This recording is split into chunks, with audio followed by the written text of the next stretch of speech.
One North Georgia factory is leading the charge to bring American jobs back to America, and apparently it's working. Gill Industries in Dade County, or Gill-Trenton as they call it, has been in business for 17 years. The 150 employees there are diversified enough to be 50% into automobile parts and 50% into seat mechanisms for office and home furniture. Whether it's in South Africa, Europe, or the Far East, many companies use Gill Industry parts that are made in Trenton. Among other items, Gill Industries makes parts for one of the nation's largest distributor of off-road sports vehicles, golf carts, and four-wheelers. This is meant to last, okay? And very seldom do we have any major issues. No golf cart can operate without this. It's a front-end suspension made exclusively at Gill Industries.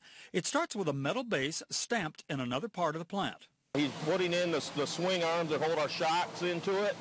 At this station, springs are also mounted. They resemble the springs you'd see in a car. And we put the shocks in there, and the shocks are cycled to make sure that the gas is right in the shock system, since that is a purchased component for us.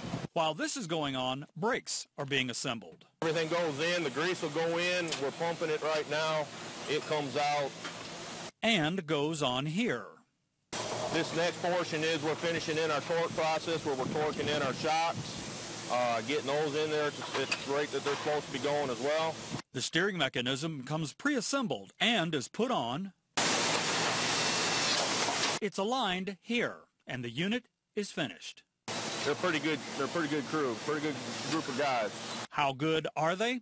At this point, they're supposed to have 26 done, but they've done 44. There's 17 pieces ahead of schedule, 17 assemblies ahead of schedule. Each unit gets a serial number. Then they're packed and shipped off to the golf cart manufacturer. This will be picked up this evening and will be in their facility ready for production at 6 o'clock tomorrow morning.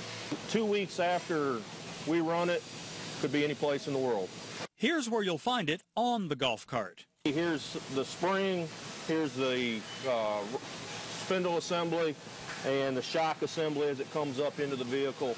Kelly says work like this used to be done overseas, but now it's back in America where it belongs.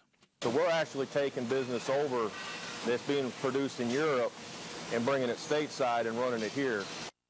Mr. Kelly says one of the things that he has begun seeing is a shift by companies to deal more with American products made at factories like his instead of factories in other countries. He says quality of the product and the pride of it being made in the USA are the core of that shift in thinking. Next week, when you think of artificial grass, you think of a football field. At Challenger Industries in Whitfield County, they make turf that looks good both on the field and in the home.